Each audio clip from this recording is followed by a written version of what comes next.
আসসালামু আলাইকুম। শুভ সন্ধ্যা। আজকে আমরা দূরের সমুদ্রে যাব। রুমু যাবে সমুদ্রে, পাহাড়ে,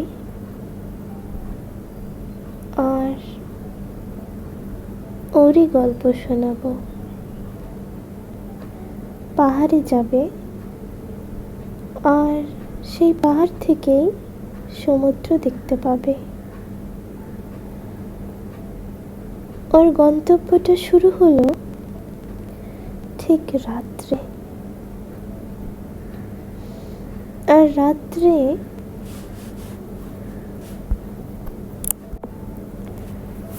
রাত্রে ও প্লেন করে টিমটিম পাহাড়ের উদ্দেশ্যে রওনা দেয়। প্লেনে প্রায় 2 ঘন্টা লাগে টিমটিম এয়ারপোর্টে যেতে। এয়ারপোর্ট থেকে নেমে রুমুকে একটি গাড়ি হাইকিংয়ের উদ্দেশ্যে টিমটিম পাহাড়ের কাছে নিয়ে যায়। রুমু গাড়ি থেকে নেমে দেখে অনেক উঁচু পাহাড়। প্রথমে ভাবে কিভাবে এত উঁচু পাহাড়ে যাবে। তারপর আস্তে আস্তে যখন ওঠা শুরু করে, প্রকৃতি যেন তাকে সব কষ্ট, দুঃখ, ব্যথা ভুলিয়ে দেয়। যেন সে অনেকবার উঠেছে এখানে, তার কোনো ক্লান্তি লাগছে না। অনেক হাঁটছে, তো চারদিকের যে দৃশ্যটি দেখছে তা সে মনোমুগ্ধকর হয়ে যাচ্ছে। তারপর রুমু সাথে নিয়ে গিয়েছিল একটি ক্যামেরা। যা রুমুর খুবই ভালো লাগছে তা সে ক্যামেরায় ক্যাপচার করে নিচ্ছে। তারপরে উঠতে উঠতে টানা 1.5 ঘন্টা ট্রেকিং করে পৌঁছিয়ে যায় টিমটিম পাহাড়ের চূড়ায়। টিমটিম পাহাড়ের চূড়ায় উঠে দেখে যে সমুদ্র, মেঘ সব দেখা যাচ্ছে। মেঘ যেভাবে বড় বড় ঢেউ করে বালির কাছে আসছে, বালি যেন নিজেকে বিলিয়ে দিয়েছে পানির একটু ছোঁয়া পাওয়ার জন্য। সমুদ্রের নোনা জল তাকে তাই দিচ্ছে। আর সামুদ্রিক মাছ, সামুদ্রিক জীব সবই যেন ওখানে হাঁটাহাঁটি করছে, খেলাধুলা করছে। শামুক, যেই না মানুষ দেখছে দ্রুতই বালিতে লুকিয়ে যাচ্ছে। আর রুমু সব কিছু দেখে ভাবছে যে আল্লাহর কি সৃষ্টি, এত সুন্দর দৃশ্য সে দেখতে পাচ্ছে।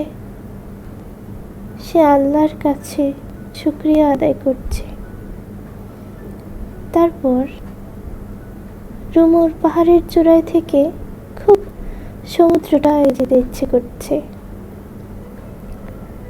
তখন রুমুর আর কষ্ট করে পাহাড়ের চূড়া থেকে নেমে যাওয়া লাগেনি। পাহাড়ের চূড়া থেকে সমুদ্রের পার পর্যন্ত রয়েছে একটি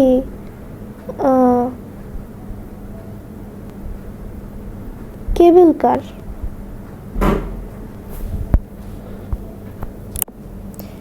কেবল কারটি হলো তারের মধ্যে একটি গাড়ি, যেখানে কমপক্ষে 3 জন বা 4 জনই সর্বোচ্চ জায়গা হবে।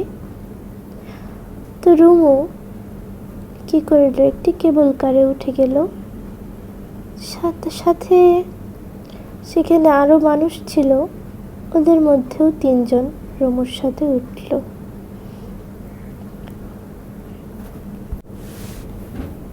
তারপর কেবল কারটি চলতে শুরু করলো, আর রুমু এবং বাকিরা যা দৃশ্যটি দেখছে তারা খুব আনন্দিত বোধ করছে। একদিকে পাহাড়, আরেকদিকে মেঘ, আরেকদিকে সমুদ্র, সব কিছু মিলে যেন অপূর্ব দৃশ্য। এই অপূর্ব সিনারিটি তারা ক্যামেরায় ক্যাপচার করতে পারছে না। তারা অনেক ধরনের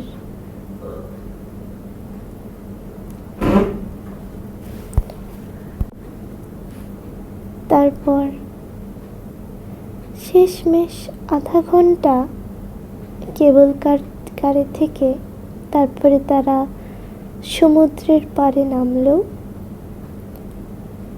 রুমু সমুদ্রে নেমেই যেন খেলাধুলা শুরু করে দিল। ঝাপ করে পানিতে লাফ দিল। পানি যে নোনা তা কি রুমু জানতো না? রুমু কিছু পানি খেয়ে ফেললো। এটা তো বোকামি। তারপর রুমু সাদা পানি খেয়ে সেটা নর্মাল করে ফেললো।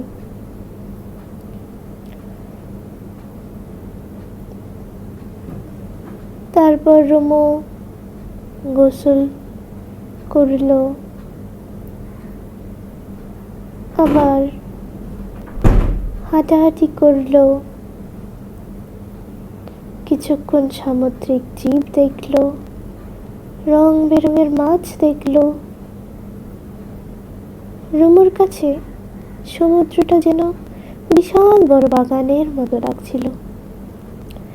বাগানে যেমন হরেক রকমের হরেক রঙের ফুল থাকে, রুমুর কাছে সমুদ্রটা যেন হরেক রঙের মাছ আর হরেক রকমের মাছকে ফুলের মতো লাগলো। সেখানে অনেক মানুষ সবাই উপভোগ করছে।